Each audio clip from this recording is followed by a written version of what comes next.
56번 도메인 함수 가겠습니다. 함수, 우리 엑셀에서의 함수 그 개념으로 생각하시면 어렵지 않아요.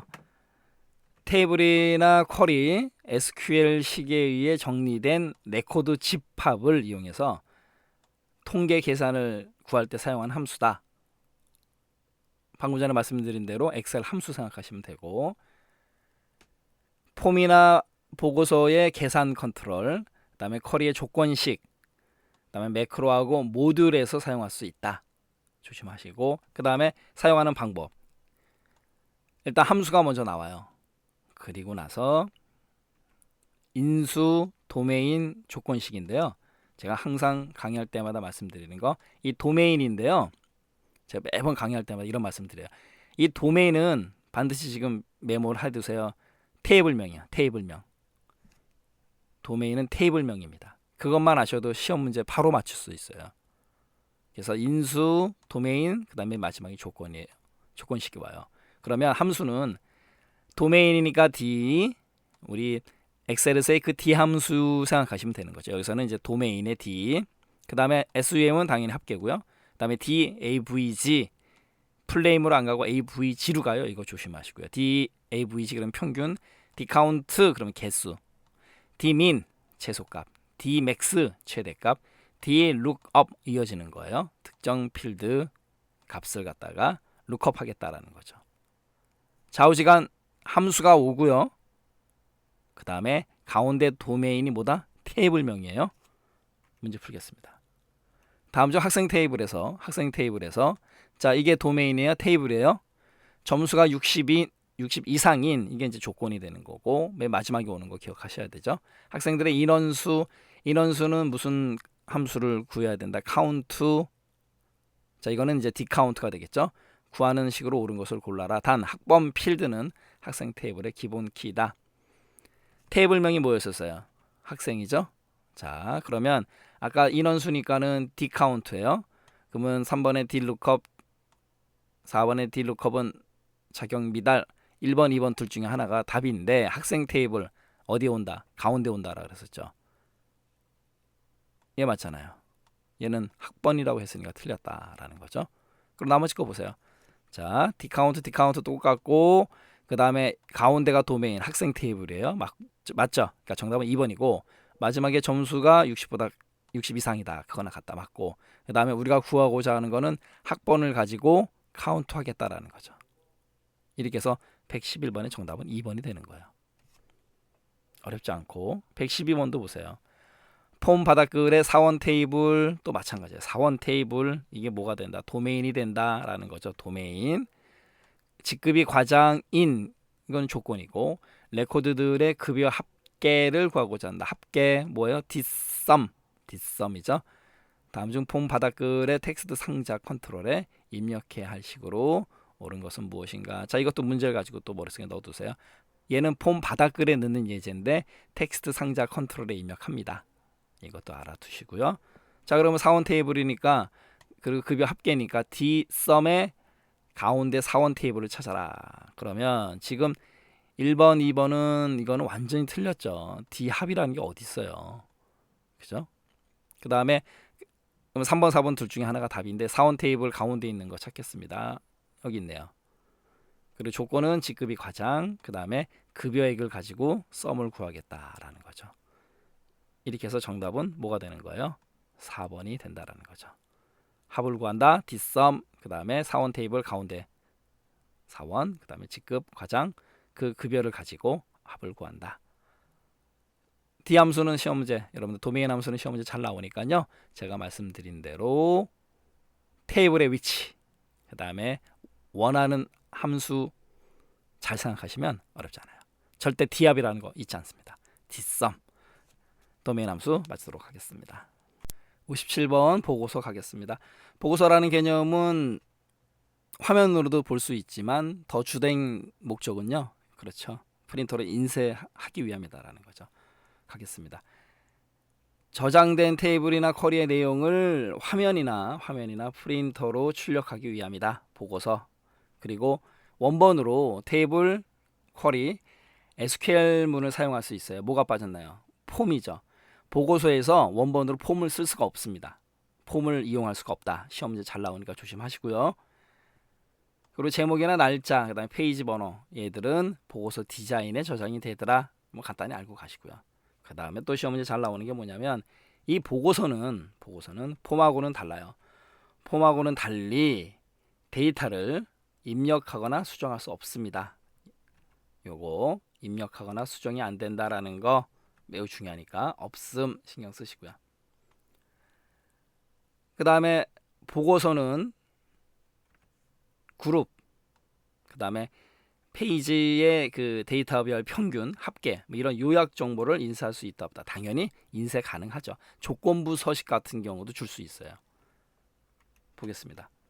자, 문제 풀기 전에 간단하게 우리 보고서 먼저. 지금 미리 작성해 놓은 보고서를 보여드릴게요. 바로 이런 것들이죠. 수건번호, 성명, 그 다음에 점수들을 가지고 이렇게 보고서를 만들어서 인쇄하는 개념이에요. 성적 현황, 방금 전에 봤던 이렇게 개인별로 나온 걸 갖다가 이렇게 현황별로, 이게 바로 보고서 개념이에요. 113번 다음 중 보고서의 원본으로 사용할 수 없는 것은 무엇인가? 없는 것은 첫 번째 폼, 아까 폼 쓸 수 없다 그랬었죠. 바로 정답 1번이 나왔네요. 그래서 쿼리, 테이블, SQL 구문은 사용할 수 있다라는 거죠. 114번 다음 중 SS 보고서 개체에 대한 설명이다. 옳지 않은 것은 첫 번째 보고서는 테이블이나 쿼리의 내용을 화면이나 프린터로 인쇄하기 위한 개체이다. 그렇죠? 화면으로 보거나 또는 프린터로 인쇄하기 위한 개념 맞는 거고. 2번 보고서의 레코드 원본으로 테이블, 쿼리, SQL 문을 사용할 수 있다. 뭐는 안 된다? 폼. 방금 전에 풀었던 문제고. 3번 보고서에도 조건부 서식을 적용할 수 있다. 보고서도 말 그대로 이쁘게 꾸미는 게 목적 아니겠습니까? 그래서 당연히 조건부 서식 적용할 수 있어요. 이건 조심하시고 보기 텍스트를 가지고 머릿속에 넣어두세요. 네 번째 보고서의 컨트롤을 이용해서 레코드 원본으로 사용된 테이블에 데이터를 입력하거나 수정할 수 있다? 없다죠. 114번의 정답은 4번이다라는 거. 보고서에서는 입력하거나 수정할 수 없다라는 거, 이거 조심하셔야 돼요. 58번 보고서의 구성 가겠습니다. 보고서라는 거는 일단 보고서 머리글 바닥글이 있고요. 자, 머리글은 위쪽이고 바닥글은 아래예요. 그 개념부터. 자, 보고서. 그다음에 각 페이지의 머리글 바닥글, 그리고 그룹이 있는 경우 그룹의 머리글 바닥글, 그다음 본문이 있는 거다라는 거죠. 다시 한번 가겠습니다. 보고서의 머리글 바닥글, 페이지의 머리글 바닥글, 그다음에 그룹이 있는 경우 그룹의 머리글 바닥글, 그다음에 본문이 있다라는 거. 그다음에 머리글 바닥글, 보고서의 머리글 바닥글, 페이지의 머리글 바닥글 구역은 숨기거나 나타낼 수 있다라는 거. 당연히 숨기고 나타낼 수 있어야 되겠죠. 그런 기능이 있어야 되는 거고. 그다음에 그룹이 설정되어 있을 때 그룹 머리글, 그룹 바닥글이 표시가 된다라는 거죠. 이건 직접 한번 보시는 게 도움이 되실 거예요. 보겠습니다. 지금 고객 포인트 현황이라고 돼 있고 지역, 그 다음에 고객명, 그 다음에 밑에 합계가 나오고요. 그 다음에 이제 동대문구 마찬가지로 지역 나오고, 그 다음에 이제 종로구, 그다음 맨 밑에는 이제 총합계, 그 다음에 날짜, 그 다음에 페이지 번호 이렇게 나오지 않습니까? 뭐 일반적인 보고서 개념인데 여기서 디자인 보기를 누르게 되면 바로 이 부분이죠. 맨 위에 보고서 머리글이 오는 거고요. 그 다음 맨 밑에 보고서 바닥글이죠. 그러니까 머리글은 위, 바닥글은 아래 개념이에요. 그러니까 보고서. 그 다음에 페이지 머리글, 페이지 바닥글, 그죠? 그 다음에 지역 머리글, 그 다음에 지역 바닥글, 그 다음에 가운데 본문이 온다는 얘기죠. 지역 머리글 개념은 이제 그룹의 개념이에요. 그 다음에 이 부분은 이제 잠시 후에 배울 내용인데요. 페이지 번호 같은 거는 대괄호 페이지 앰퍼샌드, 그 다음에 땡땡이 슬래시 땡땡이, 그 다음에 앰퍼샌드, 페이지 S 그럼 전체 페이지를 뜻해요. 그러니까 10페이지에서 1페이지 이렇게 나타내는 거고, 앰퍼샌드 땡땡이 페이지, 한글로 페이지 표시해 주는 거고, 요거는 이제 썸이라는 거는 합을 구하는 거. 여기도 이제 그래서 보고서 머리글 맨 밑에 보고서 바닥글 눈여겨보세요. 페이지 머리글, 페이지 바닥글, 그 다음에 지역 머리글 바닥글, 그룹 개념, 그 다음에 본문 됐네요. 그리고 문제를 푸시면 어렵지 않아요. 1번 다음 중 115번 다음 중 보고서의 각 구역에 대한 설명으로 옳지 않은 것을 골라라라는 거죠. 첫 번째, 페이지 머리글은 인셋이 모든 페이지의 맨 위에 출력. 아까 제가 머리글은 위의 개념이라고 말씀드렸죠. 출력되며 모든 페이지에서 특정 내용을 반복하려는 경우에 사용한다. 페이지 머리글이기 때문에. 두 번째, 보고서 머리글은 보고서의 맨 앞에 한 번만 출력된다. 보고서 머리글이니까 당연히 보고서 맨 앞에 한 번 출력이 돼요. 그리고 일반적으로 그룹별 요약 정보를 표시할 때 사용한다. 그룹별 요약 정보는 일반적으로 우리가 요약한다는 개념은 아래쪽 바닥 쪽에 넣지 않습니까? 그래서 그룹별 요약 정보는 보고서 머리글이 아니고 그룹별 바닥글이다라는 거죠. 이렇게 해서 115번의 정답은 2번이에요. 그룹별 요약 정보는 보고서 머리글이 아니고, 우리가 보고서 시작하자마자 바로 그룹별 요약 정보를 먼저 보여주진 않죠. 그룹별로 돼 있을 때 그룹 바닥글에다가 그룹별 요약 정보를 넣는다라는 거. 좀 말이 길어졌네요. 3번 그룹 머리글은 각 셀 레코드 그룹의 맨 앞에, 당연히 머리글이니까 앞이고 그룹이니까 그룹의 맨 앞에 출력되는 거고, 그룹 이름이나 그룹별 계산 결과를 표시할 때 사용을 한다라는 거죠. 그 다음에 네 번째, 본문은 레코드 원본의 모든 행에 대한 출력이죠. 모든 행에 대해 한 번씩 출력하고, 그 다음에 보고서의 본문을 구성하는 컨트롤이 추가된다. 본문에 대한 내용 맞고요. 그래서 115번의 정답은 2번이고, 그룹별 요약 정보는 그룹 바닥글에 일반적으로 위치한다라는 거. 그 다음에 왼쪽으로 가서 밑으로 내려가야 되네요.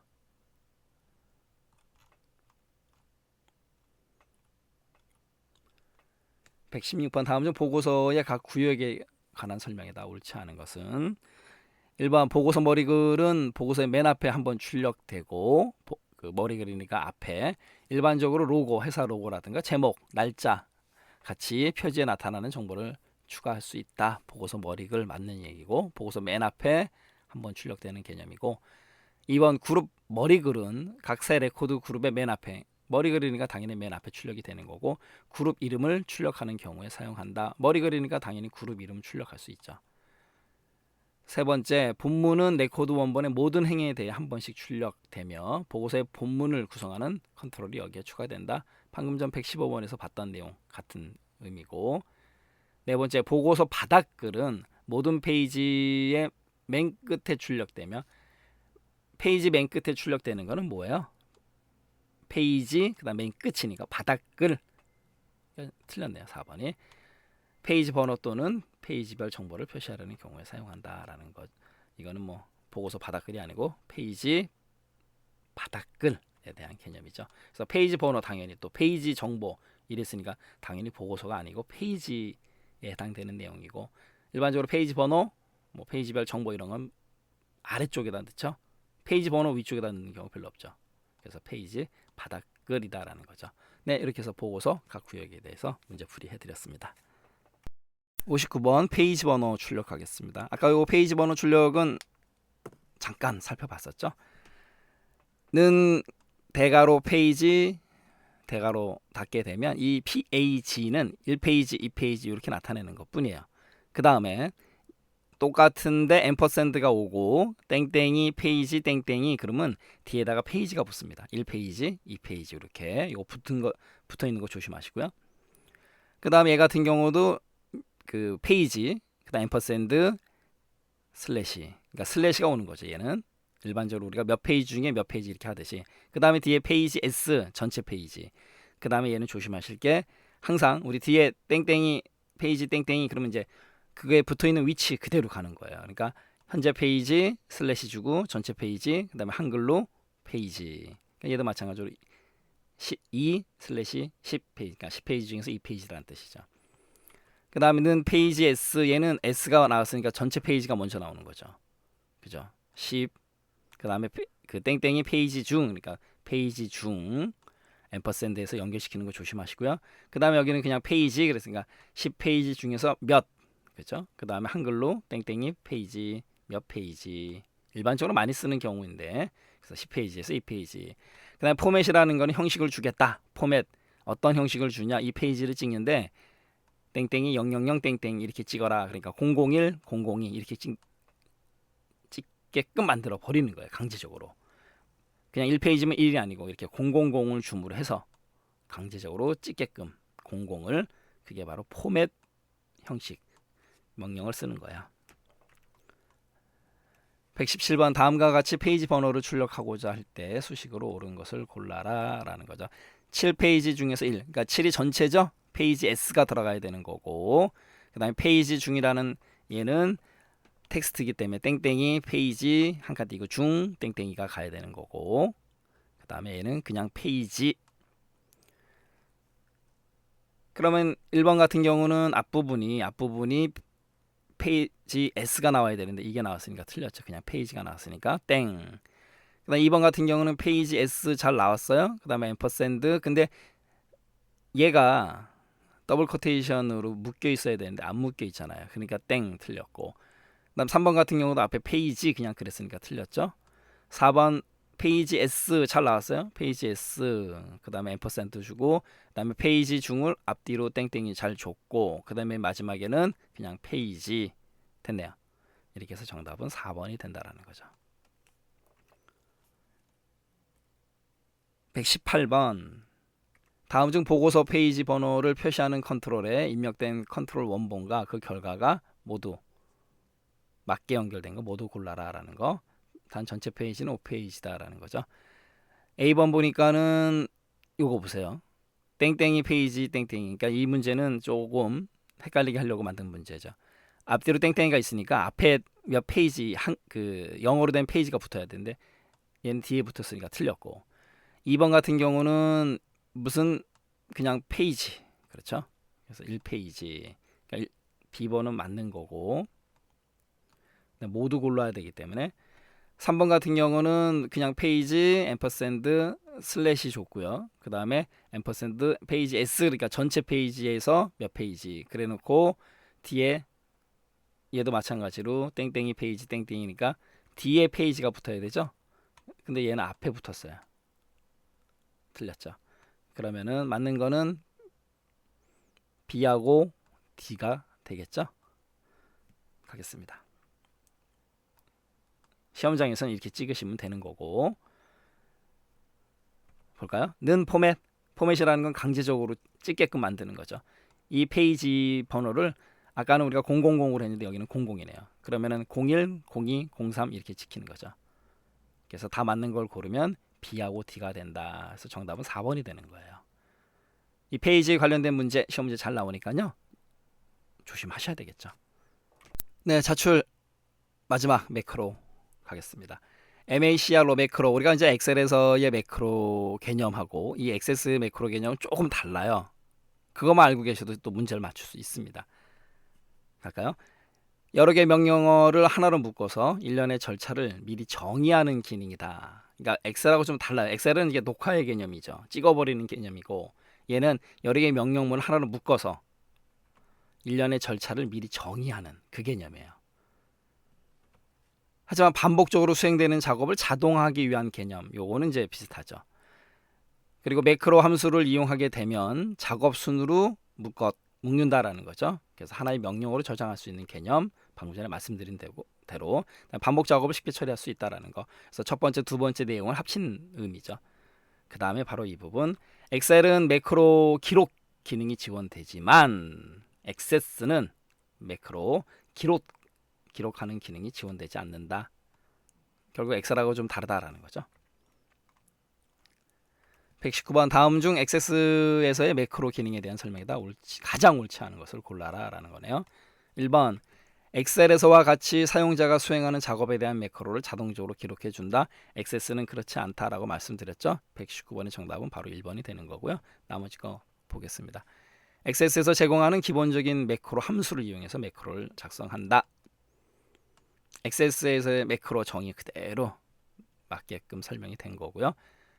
3번은 보기를 가지고 머릿속에 넣어두세요. 데이터베이스 파일을 열 때 매크로를 자동으로 실행시키려면 매크로 이름을 자동에 해당되는 auto, AUTO, 그 다음에 실행에 해당되는 EXEC, execution의 약자거든요.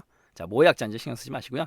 자동적으로 실행되는 거는 AUTO, 그 다음에 EXEC 보기를 가지고 좀 머릿속에 넣어두시고요. 네 번째, 매크로 이름열에 지정한 바로가기 키를 이용해서 매크로 실행할 수 있다. 바로가기 키 줄 수 있다라는 개념이죠. 119번의 정답은 1번이고요. 자, 120번 가겠습니다. 마지막 문제. 다음 중 XS에서의 매크로에 대한 설명이다. 옳지 않은 것은 1번 반복적으로 수행되는 작업을 자동화해서 간단히 처리할 수 있도록 하는 기능이다. 정의 기능 맞고요. 두 번째, 매크로 함수 또는 매크로 함수 집합으로 구성되는 거고 각 매크로 함수의 수행 방식을 제어하는 인수 추가 가능하고요. 맞습니다. 세 번째, 매크로를 이용해서 폼을 열고 닫거나 또 메시지 박스를 표시할 수도 있다. 맞는 얘기고, 그래서 매크로를 사용하는 거죠. 폼을 열고 닫고 메시지 박스를 자동으로 표시하고 이런 것들. 네 번째, 매크로는 주로 컨트롤의 이벤트에 연결해서 사용하며 폼 개체 내에서만 사용할 수 있다. 바로 이게 틀린 거죠. 폼 개체 내에서만 요래서 틀린 거예요. 보고서라든가 거기서도 사용이 가능합니다. 그래서 바로 이 부분이죠. 작업을 자동화하고 폼이나 보고서 및 컨트롤의 기능을 추가하는 데 사용하는 도구, 그게 바로 매크로다. 그래서 이렇게 설명 좀 넣어드렸습니다. 그래서 폼 개체 내에서만 이러면 틀려요. 120번의 정답은 4번이다라는 거죠. 네, 이렇게 해서 우리 자주 출제되는 기출문제 마지막까지 120번까지 왔습니다. 네, 여러분들 고생 많이 하셨고요. 다음 시간 우리 문제집을 가지고 계신 분들은 핵심 이론, 포인트 시간, 포인트 강의 시간에 뵙기로 하고요. 또 기본서를 가지고 계신 분들은 우리 본문 섹션 강의 시간에 뵙도록 하겠습니다. 여러분들 자출 공부하시느라고 수고 많으셨습니다.